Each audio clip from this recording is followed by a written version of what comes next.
কি গো গিন্নি, এটা কিসের ফর্দ? কোনো অনুষ্ঠান হবে নাকি? বিয়ে হবে গো। বিয়ে? কার বিয়ে? ভগবান শিবের সাথে দেবী পার্বতীর বিয়ে। সামনে শিবরাত্রি, মনে নেই? হ্যাঁ, তা মনে আছে, কিন্তু এই ফর্দটা কি জন্য গিন্নি? আমি শিবরাত্রির দিন বিকেলে বাবার মাথায় দুধ ঢালতে যাব, তাই তোমাকে আগে থেকে লিখে দিলাম কি কি লাগবে। সব আগে আগে নিয়ে আসবে। হ্যাঁ, দেখি কি লেখা আছে। দুধ 1 সের, গঙ্গা জল, নারকেল, ঘি, মধু, দই, সন্দেশ, রসগোল্লা, আকন্দ ফুলের মালা, ধূপ, মোমবাতি, 108টা বেলপাতা, ধূত্র ফুল, নীলকণ্ঠ ফুল, লাল পাড়, সাদা পাটের শাড়ি। ওরে বাবা, এত কিছু! হুম, এখন ওরে বাবারে মারে কিছু চলবে না, চলবে না। আর আগে থেকে লিখে দিয়েছি, আমি কোনো বায়না শুনবো না। হ্যাঁ, যদি না নিয়ে আসো তাহলে কিন্তু চলে যাব। হ্যাঁ, বলি, শিবরাত্রির দিন তো মেয়েরা বাবার মাথায় দুধ জল ঢালে বাবার মতন স্বামীর কামনায়। তা আমি তোমার স্বামী তো উপস্থিত, তাই এত কিছু। তোমার মঙ্গল কামনায় গো। তুমি আর বাড়তি কথা বলবে না, যা বলেছি সেদিন নিয়ে আসবে। হ্যাঁ, বেশ বেশ, ঠিক আছে বাবা, ঠিক আছে। তাহলে আমি এখনই যাই, সব দোকানে দোকানে বায়না করে আসি। সেদিন তো এইসব জিনিসের চাহিদা তুঙ্গে থাকে। হ্যাঁ, তা যাও, সেটাই বুদ্ধিমানের কাজ হবে। হ্যাঁ,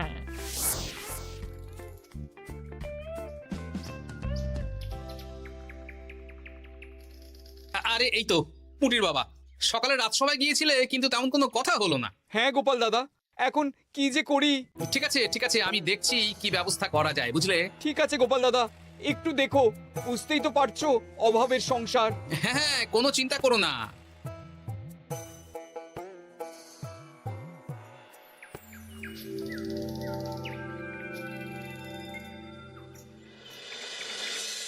আচ্ছা, আজ তাহলে শিবরাত্রির আয়োজন নিয়ে আলোচনা হোক।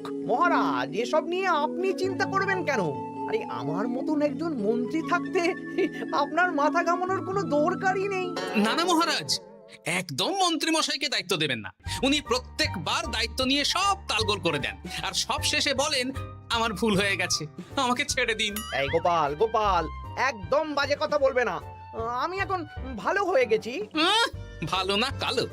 মহারাজ মহারাজ, আপনি আমাকে দায়িত্ব দিন, আমি সব সামলে দেব। সব কাজ সবাই মিলে করলেই তো ভালো। পুজো পাঠের দায়িত্ব আমার, বাকি আমি জানি না। সে ঠিক আছে, কিন্তু পুজোর জোগাড় অনেক দায়িত্ব, সব হিসেব করে কেনাকাটা করতে হয়। সবচেয়ে বড় ব্যাপার, তার জন্য সৎ হতে হয়। আমি কি অসৎ নাকি? আমি সব দায়িত্ব নেব। না, আমি নেব। আমি নেব। আমি। আহ, চুপ চুপ, একদম চুপ। গোপাল দায়িত্ব নেবে না মন্ত্রী, সেটা তো বিচার করতে হবে। কিভাবে বিচার করবেন মহারাজ? হ্যাঁ, একটা বুদ্ধির পরীক্ষা নেওয়া হবে। আমি এখন গোপালের চেয়ে অনেক বুদ্ধিমান হয়ে গেছি। তাহলে তো ভালো, তুমি গোপালের বুদ্ধির পরীক্ষা নাও। যদি গোপাল জিতে যায় তাহলে গোপালই দায়িত্ব পাবে, নইলে তুমি। ঠিক আছে, আমি এক্ষুনি প্রশ্ন করছি। হ্যাঁ হ্যাঁ, করুন করুন। হ্যাঁ, এমন কি জিনিস যা তুমি যতই খাও পেট ভরবে না? বাবা, মন্ত্রী কি প্রশ্ন করলে! গোপাল, বলো বলো বলো। এবার জমবে মজা। বেশ, তাহলে বলি। হ্যাঁ, বলো বলো। উত্তর হলো বাতাস। যতই খাও পেট ভরে না। গোপালের কি বুদ্ধি! ও মন্ত্রী মশাই, গোপাল তো প্রথম দানেই বাজিমাত করে দিল। হ্যাঁ, প্রথমটা তো সহজ ছিল। ঠিক আছে, এতই যদি বুদ্ধিমান হও তাহলে আরেকটা পরীক্ষা দাও। হ্যাঁ মন্ত্রী, বলো। এবার আপনারা একটু অপেক্ষা করুন, আমি আসছি।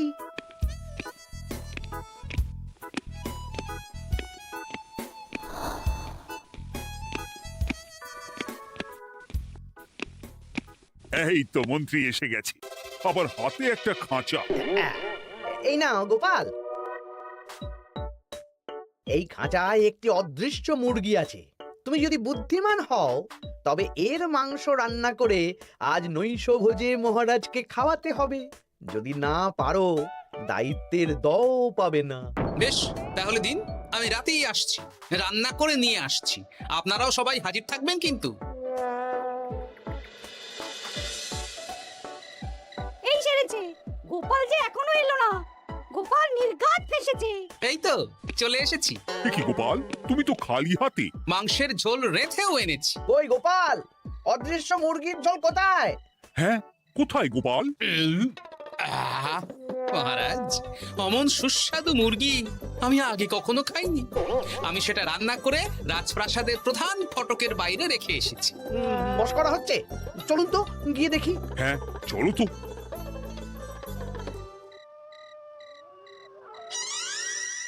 এ কি, এখানে তো কিছুই নেই, আমি তো দেখতে পাচ্ছি না। আমরা তো কেউ কিছু দেখতেই পাচ্ছি না। কোথায় কোথায় মাংসের ঝোল? আরে মন্ত্রী মশাই, অদৃশ্য মুরগি রান্না করলে ঝোলটাও তো অদৃশ্যই হবে। আপনি দেখতে পাচ্ছেন না, মানে আপনার মনে পাপ আছে, নইলে আপনার চোখের সমস্যা। মহারাজ তো ঠিকই দেখতে পাচ্ছেন, তাই না মহারাজ? এই রে, গোপাল তো মোক্ষম জবাব দিয়েছে।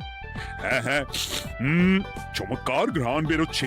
মন্ত্রী, তুমি দেখতে পাচ্ছ না কেন? ইয়ে না মানে ঠিক আছে ঠিক আছে, পাচ্ছি, দেখতে পাচ্ছি। একটু ঝাপসা লাগছে, মনে হয় চোখ দেখাতে হবে। তার মানে গোপাল তো মন্ত্রী মশাইকে পরপর দুবার হারালো। আর একটা সুযোগ দিন মহারাজ, শেষ সুযোগ। বেশ, দিলাম। গোপালের কিন্তু বিশাল বুদ্ধি। মন্ত্রী, দেখো তো তুমি পারো কিনা, আর এটাই শেষ সুযোগ। মহারাজ, গোপাল যদি এতই বুদ্ধিমান হয়, তবে ও কি বলতে পারবে কাল ভোরে আমার মনে প্রথম কোন চিন্তাটা আসবে? এটা তো খুবই সহজ কথা। কাল ভোরে আপনার মনে প্রথম চিন্তা আসবে মহারাজ যেন দীর্ঘজীবী হন এবং রাজ্যের উন্নতি হোক। এই সেরেছে, এবার তো মহা ফাপড়ে পড়লাম। আমি যদি বলি না, এটা আমার চিন্তা ছিল না, তবে মহারাজের কাছে করদান যাবে। আর যদি বলি হ্যাঁ, তবে গোপালের বুদ্ধির কাছে আমাকে হার মানতে হবে। কি মন্ত্রী, বলো। হ্যাঁ, ঠিক বলেছো গোপাল, এটাই আমার চিন্তা ছিল। সাবাস গোপাল, সাবাস, কি তীক্ষ্ণ বুদ্ধি। তাহলে এই বুদ্ধির পরীক্ষায় বিজয়ী হলো গোপাল। জয় গোপালের জয়। তাহলে শিবরাত্রির পুজোর আয়োজনের দায়িত্ব এবার গোপালের। আমার আর কোনো চিন্তা রইল না। মহারাজ, গোপাল তো সব দায়িত্বই পেল, আমাকেও কিছু একটা দায়িত্ব দিন। আমিও একটা ঈশ্বরের সেবা করার সুযোগ চাই। আহ, তুমি তো হেরে গেলে। তাতে কি, ভালো কাজ করতে চাইছি, একটু সুযোগ দিন মহারাজ। বেশ, তাহলে তুমি গ্রামবাসীদের ভোগ প্রসাদ খাওয়ানোর দায়িত্বটা নাও। ধন্যবাদ মহারাজ। হ্যাঁ মন্ত্রী, মিলেমিশে কাজ করো, কিন্তু ঝামেলা করো না। না না, আমি সুষ্ঠুভাবে পালন করব। ঠিক আছে মন্ত্রী মশাই, তাহলে ওইটুকুই করুক, কিন্তু আমার কাজে কোনো বাধা দিতে আসবেন না। না না না, তোমার কাজে কোনো বাধা আসবে না। আমি ভোগ প্রসাদ বিতরণ, খাওয়া দাওয়া, এই সব ব্যাপারটা দেখব।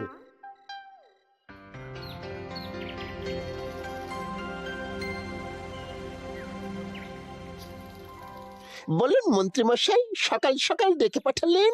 শোন বটা ঘটা, এবারে শিবরাত্রি উপলক্ষে যে ভোগ প্রসাদ জনগণের উদ্দেশ্যে বিতরণ হবে, তার পুরো দায়িত্বই আমার। তাতে কি, মহারাজ আয়োজন করেন আর সব রাজ্যবাসী বিনামূল্যে খেয়ে যান। সেই প্রথা এতদিন চালু ছিল, কিন্তু এবার একটু অন্যরকম হবে। কিরকম কিরকম?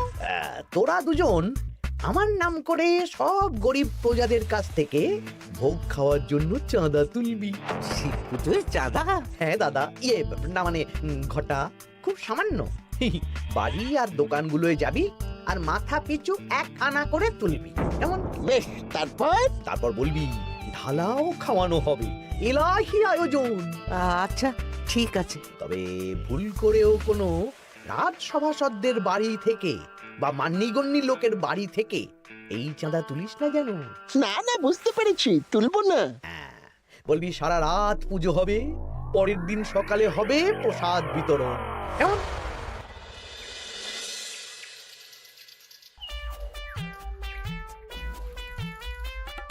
বলা, এবারে শিবরাত্রি উপলক্ষে যে পূজা হবে তার ভোগ প্রসাদ খাবে তো? নিশ্চয়ই নিশ্চয়ই। এবারে সব দায়িত্ব মন্ত্রী মশাইয়ের, এলাহি আয়োজন। তা তোমাদের বাড়িতে কতজন সদস্য? আমি আর আমার গিন্নি 2 জন। তাহলে 2 আনা দাও, 1 আনা করে 2 জন। আবার অর্থ দিতে হচ্ছে? হ্যাঁ, এলাহি আয়োজন, তাই এই সামান্য অনুদান। আচ্ছা বেশ, এই নাও 2 আনা। চিন্তা করো না ভোলা, এমন খাওয়ানো হবে না। রাতের বেলা শিব পুজো আর পরের দিন সকালে জীব পুজো। বাবা বাবা বাবা। সব দোকানে দোকানে আমি যাচ্ছি আর তুই লোকজনের বাড়ি বাড়ি যা। বেশ। রে কত হলো? অনেক হয়েছে মন্ত্রী মশাই, এই দেখুন। বাবা বাবা বাবা, এক আনা করে নিয়ে নিয়েই তো থলে ভরে গেছে। হ্যাঁ, এবার হবে মাছের তেলে মাছ ভাজা। মহারাজও ভোগের আয়োজনের জন্য আজকে মোহর দিয়ে দিয়েছেন। তার মানে তো আপনার মুনাফাই মুনাফা, লাভই লাভ। আমাদেরকেও কিছু দিন। দেব দেব, এখনো কাজ বাকি আছে।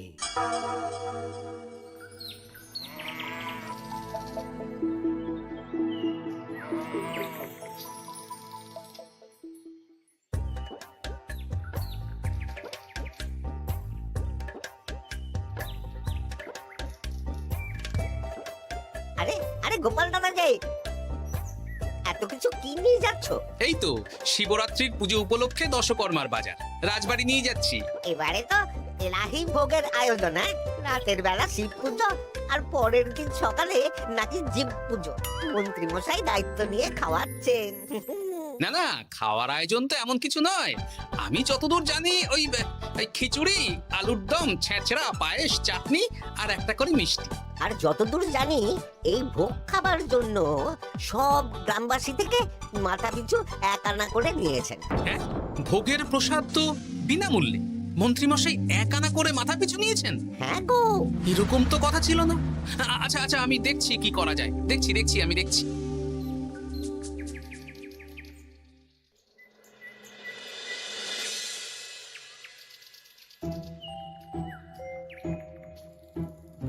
ভায়া, বলছি তোমার কাছে মন্ত্রীমশাই এসেছিলেন? হ্যাঁ, চালের বায়না করে গেলেন। তা কি চালের বায়না করলেন? খুবই সাধারণ চাল, আমার দোকানে সবচেয়ে কম দামি চাল বলতে পারো। সে চাল তো আমি পুজোর দিন পাঠিয়ে দেব বলেছি। আচ্ছা, কেনাকাটার রসিদপত্র? না না, সেসব হয়নি, শেষে দেব। শোনো, মহারাজের আদেশ, মন্ত্রীমশাই যে চাল বলেছেন তার থেকে 5 গুণ উৎকৃষ্ট মানের চাল দেওয়া চাই। যে চাল রাজা বাদশারাও খুব কম খান, সবচেয়ে দামি চাল। আচ্ছা, আর ডাল? ওটাও 1 নম্বর মানের সোনা মুখ দেবে। বেশ। মন্ত্রীমশাই যা যা বায়না দিয়েছেন পরিমাণ এক থাকবে, শুধু জিনিসপত্রের মান বাড়বে। ঠিক আছে? আচ্ছা ঠিক আছে। আর কথা মন্ত্রীমশাইকে জানানোর দরকার নেই, শুধু মোহরটা ওনার কাছ থেকে আদায় করে নিন। যেদিন খাওয়ানো হবে সেদিন বিকেলে যাবে, মানে শিবরাত্রির পরের দিন বিকেল। বেশ।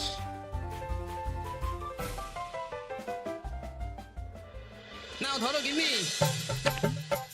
যা যা বলেছিলে সব কিনে এনেছি। এবার আমি মন্দিরে গেলাম, কেমন? ঠিক আছে গো, তুমি কি ভালো, হ্যাঁ? দীক্ষেতা। চললাম এখন ভিড় সামলাতে।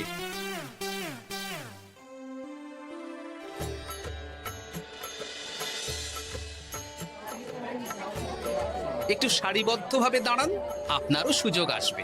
বাবা কাউকে ফিরিয়ে দেবে না। দেখো মন্ত্রী, দেখো গোপাল কি সুন্দর ভিড় সামলাচ্ছে।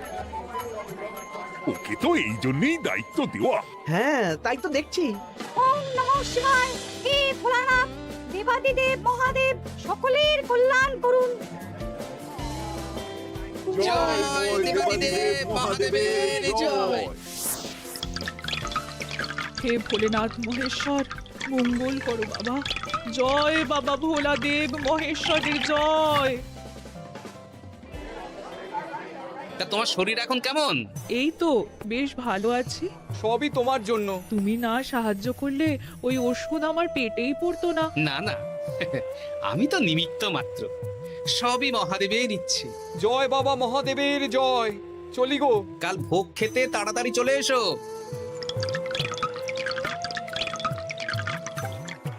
জয় দেবাদিদেব মহাদেবের জয়।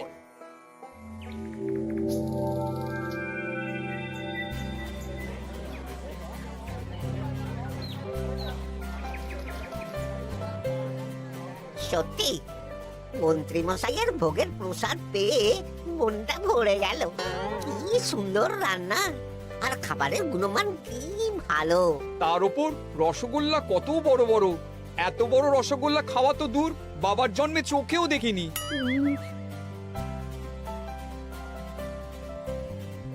এই সেরেছে।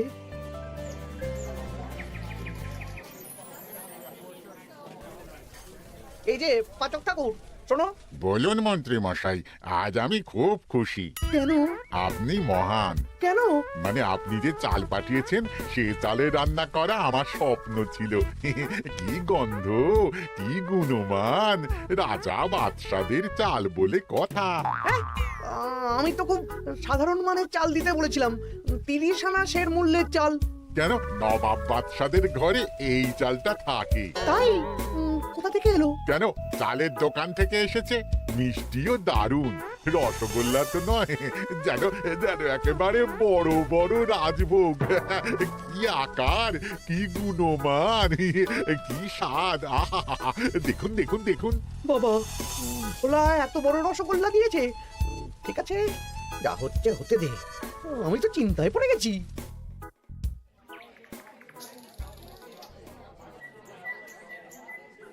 মন্ত্রী, তুমি কি করেছো?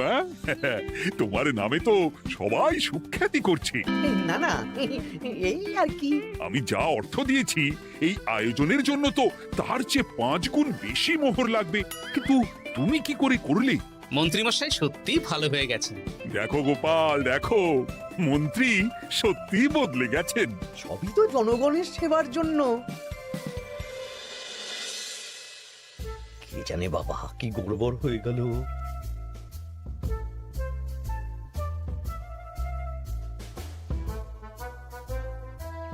মন্ত্রীমশাই, বকেয়া পাওনা নিতে এলাম। আপনার মোট হয়েছে চালের 350 মোহর, মুগ ডালের 250 মোহর, আর মশলাপাতি 100 মোহর। হ্যাঁ, বলো কি? মন্ত্রীমশাই, ওই আপনার মোট বকেয়া 300 মোহর। আর আমার এই 150 মোহর। হ্যাঁ, চলুন মহারাজ, একটু মন্ত্রীমশাইয়ের বাড়ির দিকে ঢু মেরে আসি। চল। চলুন, ওনাকে গিয়ে ধন্যবাদ জানিয়ে আসি। এই না না না, আরে আরে আমি কি করে দেব? আমি কি চন্দ্রমুখী আলু দিতে বলেছিলাম? আমি কি করে দেব? না না, ও আপনাকে দিতেই হবে। হ্যাঁ, কি বলছো মন্ত্রী? তুমি এত ভালো কাজ করেছো, এত বড় মুখ করে সকালে বললে যে সবই জনগণের সেবার জন্য। আরে আমি কিভাবে জানবো যে এত খরচ হয়ে যাবে? কেন মন্ত্রীমশাই, আপনি তো গ্রামবাসীদের থেকে অর্থ নিয়েছেন, মাথা পিছু 1 আনা করে। হ্যাঁ, মানে এসব তো কথা ছিল না। এই সেরেছে, গোপাল কি করে জেনে গেল? এসব কথা কি আর চাপা থাকে? আর সেই জন্যই তো আপনি ভালো মানের খাবার খাইয়েছেন। সত্যি তো, যে মানের খাবার খাওয়ানো হয়েছে তা কৃষ্ণনগর কেন, আশেপাশের কয়েকটা নগরের লোকও এই জিনিস চোখে দেখেনি, আর তাই তুমি অর্থ আদায় করেছো। না মানে, আমি বুঝতে পারছি না, আমার অনুমতি ছাড়া এগুলো হলো কি করে? মন্ত্রীমশাই, বকেয়া পাওনা দিন, নইলে খারাপ হয়ে যাবে বলে দিচ্ছি। হয়ে গেল, আমি ভিখারি হয়ে গেলাম। অগিন্নি, মোহরের থলেগুলো নিয়ে এসো, গয়নাগাটি নিয়ে এসো। আমাকে পথে বসিয়ে দিল। কে কে আমার এত বড় সর্বনাশ করলো? আমি মন্ত্রীমশাই, আমি। আপনি যখন চাঁদা তুলে ভালো খাওয়াতে চাইছেন, তাই সবচেয়ে ভালো খাওয়ানোর ব্যবস্থা করে দিলাম, তাও আবার আপনার ঘাড় ভেঙে। আমার সর্বনাশ হয়ে গেল। জয় মহাদেবের জয়। হাসির রাজা, জ্ঞানের রাজা, রসিক রাজা।